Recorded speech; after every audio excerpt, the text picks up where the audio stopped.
everyone, welcome to OET 369, and today in this session we are going to deal with the use of passive voice in the OET writing.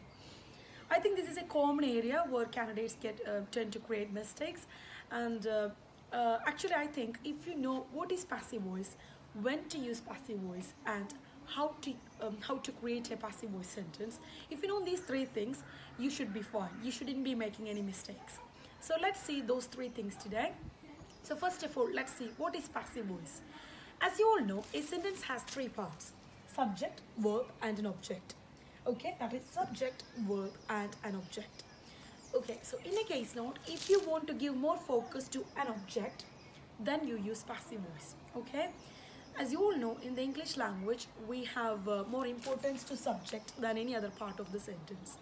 So if you want to give relevance to the object, this object became the subject. Okay, and this is what you call passive voice.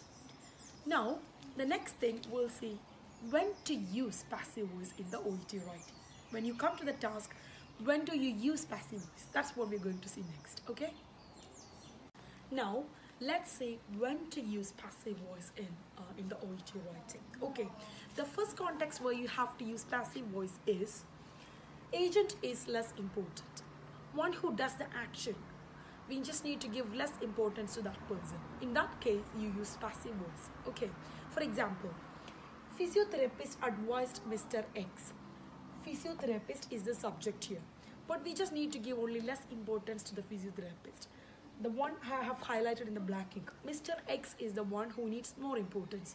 So we reverse this, Mr. X here and physiotherapist here. So Mr. X was advised by the physiotherapist. Okay, so we put this as the subject, but the agent is less important. This is the first situation. Now let's see the second situation where you use passive voice in the OET writing. Agent is obvious or known. You don't have to mention that is done by that particular person. It's already known. So let's see that example. Doctor discharged Mr. X on 1/1/20. Doctor discharged Mr. X on 1/1/20. Here we all know that doctor is going to discharge the patient, so you don't have to tell that. So here you put Mr. X again in the first. Mr. X was discharged on 1/1/20. Okay, you don't have to say by doctor because that's already known. So this is the second context where you use passive voice in the OET writing. And now let's say the third context where you use passive voice. So we commence IV fluids. Here we don't have to mention the agent, where the agent is not to be mentioned. So we commence IV fluids. We all know that we commenced it, but you don't have to say that we commenced it. In that case, you use passive voice. So IV fluids, again you put that in the first. IV fluids were commenced. So this is the third context where you use passive voice in the OET writing. So again, there are three contexts. The first one is agent is less important. The second one is agent is obvious or already known. And the third one is not to mention the agent. In these three situations, you tend to use passive voice in your writing. Okay. So now let's see how to create a passive voice sentence, or how can you use how can you convert an active voice sentence into passive voice. I think this is really important because this is the area where most of the candidates tend to create mistakes, and all the meaning is going to go wrong, and they don't get their required score. So let's see how to do this. So the first thing, identify the subject, verb, and object. Okay, identify the subject, verb, and object in your given sentence. So I'll see with an example. Doctor discharged Mr. X. Again, here the subject is doctor, verb is discharged, and the object is Mr. X. So you have identified subject, verb, and object in this sentence. That is the first step. Now, the next thing, change object to the subject. Change your object to the subject. So here the object is Mr. X, and you are changing that to the subject. So you write that first, Mr. X.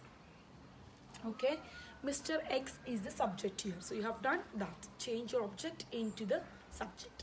What is next? Identify the tense. You have to identify the given tense. So here, doctor discharged. Doctor has already discharged. So that is a past tense. The sentence is given in the past tense. So that is what you do. The next, identify the tense of that sentence. Okay, what is next? you will correlate or connect be form of the verb. This is very important. Most of the students, they forget to do this, and all the meaning is going to go wrong. So you definitely have to correlate or connect the be form of the verb. What is be form? Is, am or are. If it is a present tense, then you use is, either is, am or are. If it is a past tense, you use was or were or been or been. Okay, so these are the be form of the verbs. So whenever you write a passive voice, it's really important that you use this. So here it is past tense and it is a singular, so you use was from here. So Mr. X was. Whereas if it was a they, I would have used were, they were. Okay, if it is a present tense, Mr. X is being discharged, or I would have used is being. So this is how you use passive voice. Definitely connect or correlate be form of the verb. Very important. Now let's go to the next step. Use the third form or past participle. So here the past participle is the same, discharged. So I write that, discharged. Okay. Again on. When was he discharged? On 1/1/20. So I have said the third form of the verb. But if it's a third, for example, if you said Mr. X took his tablets, tablets were taken. So taken is the third form of the verb. I think you guys all know all these things. There is no problem with that. So always try and use past participle or third form of the verb. Okay. And finally, if you want to say who has done it, you can say by doctor if you need it. Here you don't have to do it because it's obvious that the doctor has discharged the patient. But if you have to mention, then you can say by the doctor. Okay, so this is how successfully you create a passive voice sentence. And if you follow all these steps, it is definite that your writing will be absolutely perfect. Okay, so please try and follow these steps.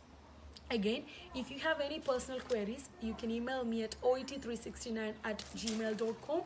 And if you would like to contact me through WhatsApp, I have included the WhatsApp number with the description, and I also have an FB page, oet369. Okay, so guys, please ask for any specific doubts. If you tend to ask me tips, these are the tips that I'm giving to you, so try and ask for the specific doubts, please. Okay, I will try my level best to help you all. Good luck with your exams, and thank you for watching OET369. Keep on supporting OET369. Bye bye.